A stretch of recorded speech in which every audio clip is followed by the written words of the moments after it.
Hi, I'm John Grauman, the founder of Resident. I'm excited to welcome you to another episode of Resident Reserve, where we go behind the scenes to meet the people and explore the craft behind some of the most extraordinary wines in the world. Today, we're here at Hourglass, a winery that I've been collecting from for over 2 decades, to meet the people and understand the philosophy behind the extraordinary wine that they make.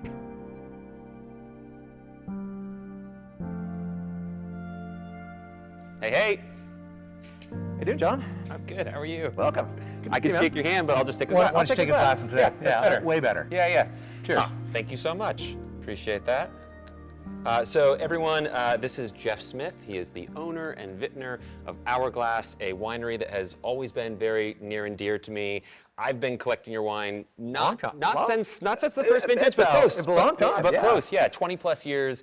I've celebrated some very special occasions here. I brought my dad here on his 70th birthday, so special winery to me. And yeah, looking forward to just sitting down and chatting and getting to know more about the story. It's great to have you. Yeah, this thanks. is fun. Yeah, thanks for doing this for me. Yeah, of course. We are obviously here at the winery on the crush pad. Today is actually a very cool day to be here because today was bottling, which I've never been to a winery and actually gotten a peek behind the curtain to see what bottling looks like. Right? Yeah, and I didn't realize it can all come in one sort of like jam-packed little fun truck bed that does all of it. I kind of envisioned that like the labeling happens here, the corking happens there. That was just my own ignorance. But actually the pouring into the bottle, into the cork, to the foil, to the label, to the packaging, like in one assembly line. All of that equipment is in a semi, and Right. they just basically drive it up to the winery, and they unpack it all, and a day later, you've got all your wines bottled up. Tony was saying earlier something about 90 bottles a minute. Yeah, goes through there. they can cruise on that thing. It's really fun to see that. It's a kind of an action-packed day of a lot of stuff going on and so forth. There's forklifts driving around. And it also is one of the most critical days of the year in that quite a few things can go wrong in bottling, and it's probably the most stressful of all of the days of making wine is bottling, because there are all of these little parts and they all have to come together all at the same time and so forth. And if you miss one little part, then the whole thing is unraveled. Right, and months and years worth of work. A planning yeah, and all oh my that kind of gosh. stuff. Right. Okay, So yeah, there's a lot of stress yeah, around. okay, well, that's a good thing we're drinking. But yeah, right, exactly. Yeah, So okay, the more you drink, the less the stress is, right? Right place for that. Okay, good. I've been to this winery many times over the years, but obviously the winery was significantly damaged in the 2020 glass fire. Yep. Right, this was a fire that just ravaged the northern section of the valley. Nearly 68,000 acres were lost, and I know it came right through here. So tell me a little bit about that and how much had to be rebuilt. Yeah, that was quite a day. September 26th. It was the early morning, actually, of the 27th, 4 in the morning. My wife and I were actually staying here on the property, and I got a call from my neighbor, and she was hysterical. Jeff, you gotta run, you gotta get out of your house. I mean, there's no time. You gotta go. And we live about 2 miles south of the winery, and so I woke up and I went, oh my God, something really bad is happening. I looked around and I'm like, okay, we're safe right now. And then I realized my son was home alone at the house, and so we spent the better part of the next hour or so trying to evacuate him out of this massive wildfire. We eventually were able to get him out and up here to the winery. We stayed here through the early morning, and then when it crested the hill above us, right back over here, we said it's time to go. And as you said, it would eventually burn 68,000 acres of Napa. The winery, unfortunately, did not survive the fire, and the old house, we had a house that was built in 1858, beautiful old farmhouse and gardens and all that kind of stuff. Old school Napa. It was really cool, and that's the heartbreak to me. Like, we could rebuild a winery, but the old house was just, it reminded me of the Napa that I'd grown up in. Yeah. So think about this, the original roof line above us wasn't steel as it is now. It was a polycarbonate that was fire rated up to 1,200 degrees, and it was a permitted building material at the time, and nobody really thought that much of it. But when the whole hillside and all of the forest around you is on fire, it's more than 1,200 degrees. 1,200 degrees. So it caught the roof on fire, which then melted. As you can see over here, all of our fermenters are underneath the roof, and they were all full with a 2020 vintage. And so all of that stuff just dripped down, and it would burn for hours and hours and hours. That stuff is, incredibly potent. So everything inside was okay. We had our 2019 vintage here. You can see the barrels around us. There was a lot of smoke damage in here, but we were able to just come in and power wash off all of the barrels And thank God, because the 19 vintage was one of the great vintages of all time. Right. And so that vintage did survive, and it was a it was a larger vintage. So we actually survived and stretched that vintage over 2 seasons because we didn't have a 2020 to sell. Wow. Before we keep going, I want to take a look at this real quick.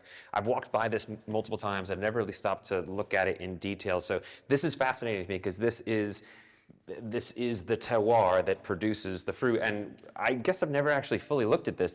I always saw Hourglass, Blue Line Estate. I never saw it. You have Screaming Eagle, you have Bryant, Harlan, 100 Acre. Why? Why do you have? We picked 14 of the most important vineyards in Napa Valley to showcase in this. We talk a lot about the impact of terroir, soil, climate, and so forth, especially the soils.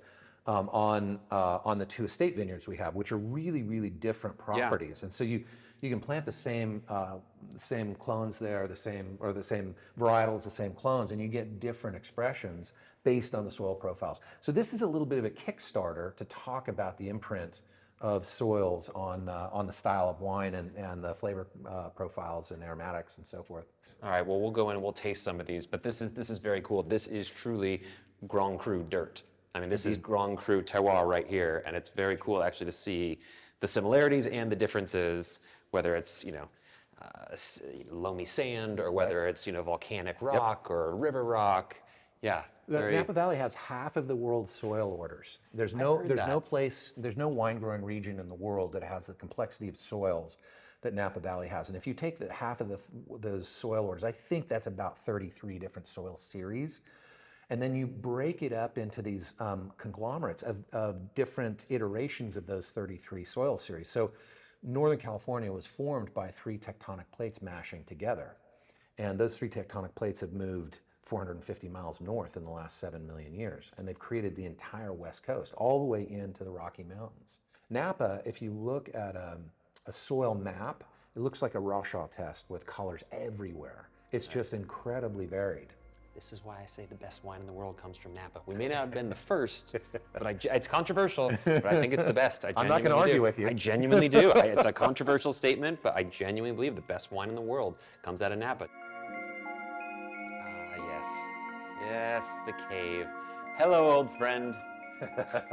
I've been here many times, and it never gets old. I feel like I'm on the moon.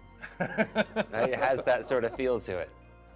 It is otherworldly. It is otherworldly, yes. Oh, man, what a special space. I love it. Okay, so we are here in this magical, majestic cave. I've been in here many times. I remember the first time I walked in here and was just blown away. And it's a very fun experience to get to bring friends and family here to watch people have that initial reaction of like, wow. I mean, right, so you guys must have dynamited this, right, to like blow this thing out. Indeed, this is what happens when you have too much dynamite and too wild imagination, too much wine, right? Exactly. Yeah, we were literally we were done with the dig of the winery. This would have been back in 2008 when we were building the winery, and the mountain that we're sitting under right now is a solid compressed volcanic ash. It's very, very hard. Okay. So the only way that the road header, which is what we're grinding our way through to create the caves, could cut through it, is if we could fracture it. So we had to drill a bunch of holes, pack it full of dynamite. You rip off a dynamite blast, anywhere from 50 to 100 pounds of TNT, and that fractures it, and then it's loose, and you can cut through it. So in order to build the caves, we would have a day when we come in and we blast, and then we cut until we couldn't cut anymore, and then we blast and we cut, blast, cut, blast, cut. We had 46 blast days and detonated a little more than 3,000 pounds of TNT, creating the cave structure here. And we were done. We're at the end of the project. I happened to drive up one day, and the engineers are cleaning out the dynamite locker. And by the way, that's a cool thing to have. Yeah. On a job site is a dynamite locker. Everyone should have one, right? I keep one just to be safe. Exactly. Yes. Exactly. You never know. You never know. All right. Well, let's spotlight the wine as well, not just the space that we're going to be in. What are we drinking, and what order are we starting in? So we've got 3 different wines that we're going to taste today. From my left to right, we're going to start with the Blue Line Estate Cabernet Sauvignon. Okay. Then in the middle is the OG, the original Hourglass Estate Okay. Cabernet Sauvignon. And then we're going to finish with a wine that we call 36, which is a blend that changes every year depending upon Tony's whims. Oh, very exciting. Okay. Yeah. All right. Well, let's go left to right. Let's go. Let's Let's start. dig in. So Blue Line Estate. This is the 23. This is 2023. Each one of these is a 2023. Okay. Epic vintage. Epic. Very excited.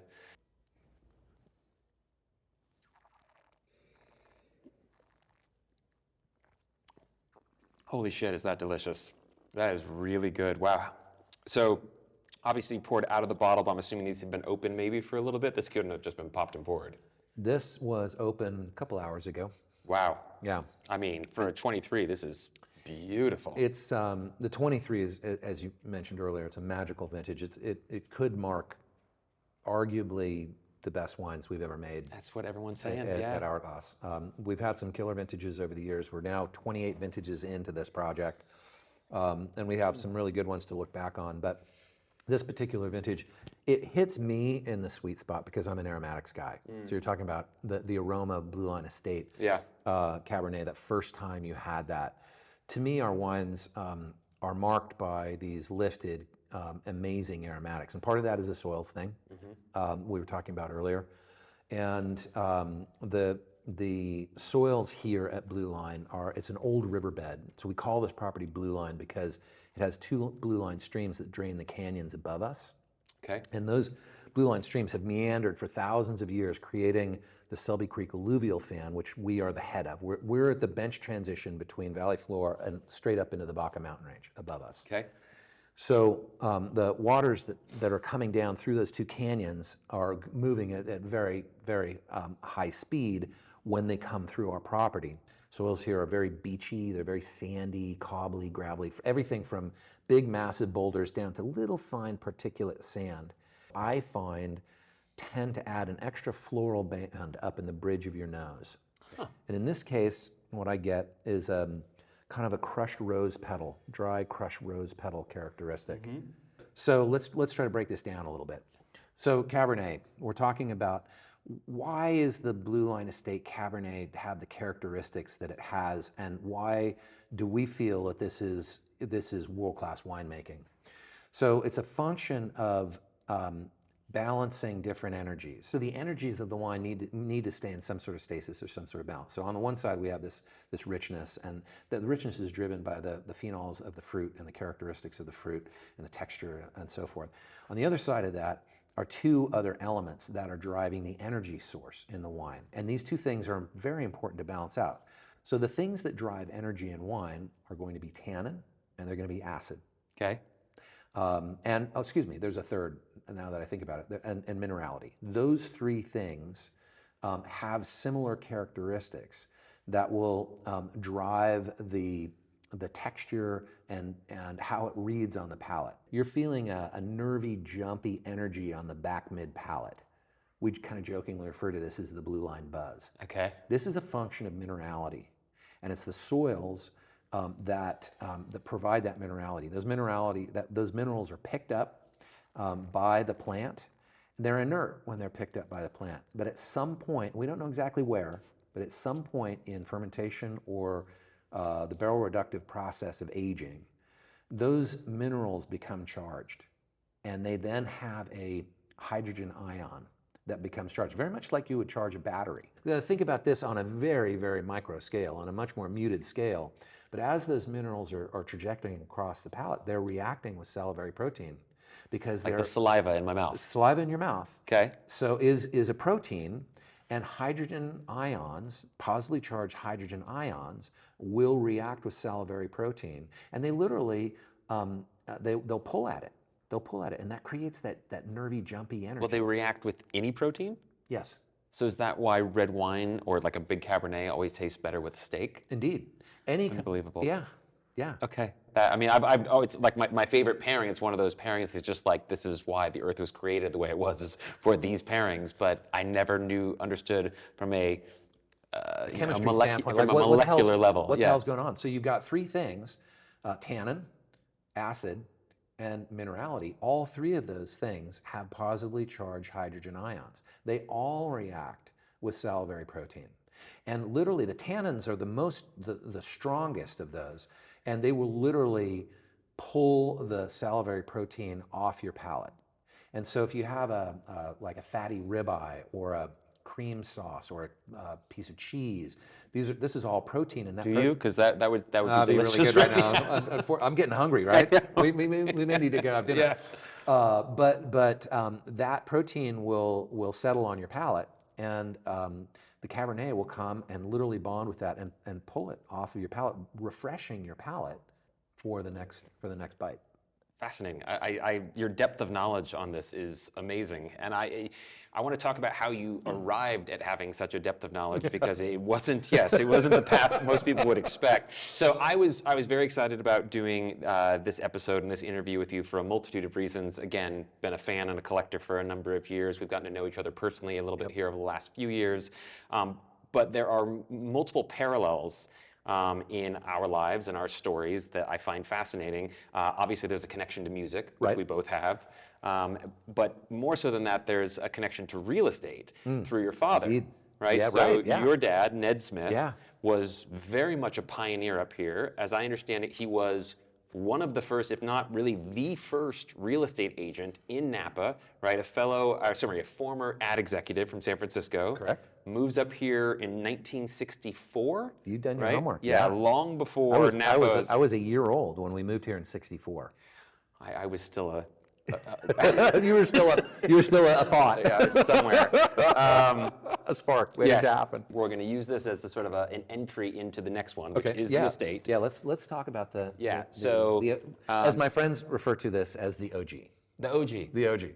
I like that. Yes. So many fascinating aspects of the estate. One is that it gave you your name. The name is essentially literal geography. The estate is located in the sort of smallest pinch of where the valley comes down. So you have the Mayacamas on one side, you have the Vaca mountain range on the other, and it kind of comes down, and like in an hourglass, it pinches at a certain point and then it opens back up again, which is right where the estate is. The actual vineyard defines the pinch.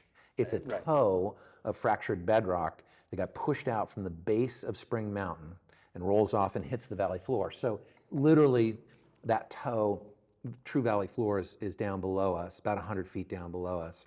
And then it rises up and it goes back, and then it goes up into Spring Mountain. And the tip of that toe is the Hourglass Estate. I had discovered the guitar when I was a sophomore in high school. And that became my first true love. And I started writing songs. And by the time I graduated high school, I had a back pocket full of some songs, and moved to San Francisco and ended up fronting an indie rock band for 10 years. And the band was tracking. We had professional management. We were playing the cool clubs. We were getting heavy radio support out of KOSF and CalX, the two top college radio stations in the country. That broke a whole bunch of bands. Those two stations broke a lot of bands, and we're getting ready to sign a record deal. Record labels are sniffing around, and my dad got terminally ill with cancer in the spring of 1990, and he would pass away relatively suddenly. I was 26 at the time, and I was very close with my dad. The following year, my mom started to notice a problem with his Infidel vineyard, so we were having difficulty achieving our sugars. So I came back to my mom. So my mom, she wanted to sell the property. And I was like, no, what the hell are you thinking? Was she still living in it at the time? She was. Still the family home? The home that I toured you through. Yeah. My dad built that literally with a buddy of his who was a master carpenter. Yeah, he was pounding the nails and doing the whole nine. And so they were living in that house at that time, and so my mom was like, I bought Cindy Paulson's house in St. Helena. Now I'm living in San Francisco. I'm chasing a record deal, and she calls and tells me that this is what's going down. I said, what are you doing for dinner?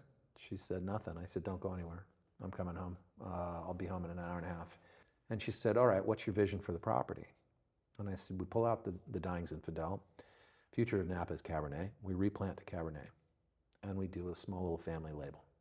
Dead silent. Like, Jeff, You're a 26-year-old guitar player. Right. Yeah. What the fuck do you know about making wine and Farming, anything? business, sales, marketing. And I'm like, Mom, what's your point? My mom graduated from Cal Berkeley. She was always kind of, in the academic world and so forth. And I figured the only way I can con her into this is to get somebody who actually knows what they're talking about. Smart. So Dr. Cleaver's my guy. So I call my friend Kelly and I say, Mom's going to sell a property. Can you get Cleaver to come give us a site evaluation? It's the only way I can talk her off the ledge. And Kelly delivered. So a few weeks later, Dr. Cleaver comes down and he shows up. He's like right, the perfect guy out of Central Casting. So he shows up. He's in a white button down. Yeah. He literally has a pocket with a pocket protector and a bunch of pens and the slide rule and all kinds of Coke bottle glasses, gray hair. I'm like, oh my God, this is beautiful. This is so good. It's just so everything I'm not, right? And so I spend a day with him doing all things you do to evaluate a site. And when he's done, he says, Jeff, your family's very lucky. Your father stumbled into what I think is going to become one of the most important Cabernet sites of Napa Valley. But then he says to me, you've lived here all your life. You probably never considered Napa Valley to be shaped like an hourglass. Your hillside vineyard defines the pinch, the narrow crossing. And I went, oh my God, what a killer name. Yeah. Oh, wow. I wasn't thinking about the terroir. Right. I was thinking about, oh my God, the name. How cool is that? All of the imprint of the wine starts in the vineyard first. And you'll hear this talked about a lot, is that great winemaking starts as great grape growing. Mm-hmm. And then the winemaking is a function of taking that raw material and letting that blossom. But the core raw material that you start with defines the greatness of that potential wine. Now you can screw it up, but you can't make it better than Mother Nature did, right? So that's your starting point. So you have to have the right characteristics on the ground at the field level in order to make truly world-class wine. Okay, so I have a question for you. So this is fascinating to me. So I'm going to go backwards a little bit only to bring us up to present. So 1997, your first vintage comes out, and you somehow find yourself in the lineup of a cult Cabernet tasting with Harlan and Screaming Eagle, and the wine holds its own. And of the 500 cases you produced in 1997, you sell out almost immediately because... 97, actually, we would go on to make 500 cases. We'd make about 500 cases of this wine per vintage. But back at that point, we were selling some fruit. Duckhorn was actually buying some fruit from us. We only made, in the 97 vintage, we only made 149 cases. 149, okay. Yeah. My question is this. These wines are largely, I think these three, are all $250. Correct. Actually, Blue Line Estate's even less. The Blue Line Estate is $150, and then these two are $250. That's right, $150, $250. You have made what I can only assume is a very conscious decision to keep your price points very approachable relative to what high-end wine costs, especially coming out of Napa. I just didn't have enough maybe confidence or ego or whatever to think that I could just line price straight out of the box with those guys. And so we came in, we slotted in a little below them. I also wanted to have a reputation of over-delivering. I always felt that if you over-deliver, and this is my dad. You know, my dad was a Depression-era World War II guy who focused on value. And he just kind of beat that into me. And he's like, Jeff, if you concentrate your life on over-delivering for people around you, you will have friends forever, and you will never suffer for anything. Because that will be recognized and people will float you. Good advice. And I thought, okay, there's something to that. Yeah, sage wisdom in that. You know, to me, I've tasted all three of these wines. I could put all three of these wines up against wines that are double the price point very easily. And I'm not just sitting here blowing smoke. Like these wines is, cult adjacent, if you will, and perhaps the only differentiating factor is the price point. Yeah. Right, which to me is a beautiful thing. Well, that is not only a very smart philosophy, but it's a very forward-thinking philosophy and you are obviously one of the great stewards of this industry. So I appreciate that thought process in terms of trying to drive the industry forward, getting over this hump, out of this slump, and forward into hopefully what the next chapter is going to be. And that is probably a good place for us to try to wrap here. You and I could clearly sit here. We could go on for hours. We could go on for hours, and perhaps I will come back and we'll do a 2.0 version of this. As long as you're willing to pour me this wine, I'll keep coming back. You know, John, this has been special. It's been really fun to spend some time with you, and to be someone who is as passionate about Napa as those of us who've been here for a little while.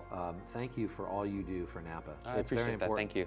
Yeah, no, well, I love it here, and this has been great, so thank you so much. I appreciate it. Guys, Hourglass, just one of those amazing wineries that you have to come and experience anytime that you're in Napa, so please look it up, and we look forward to seeing you on the next episode. I hope you enjoyed this episode of Resident Reserve featuring Hourglass. To watch another episode of Resident Reserve, click here, or here, or here, I'm not really sure where it is, and make sure to subscribe.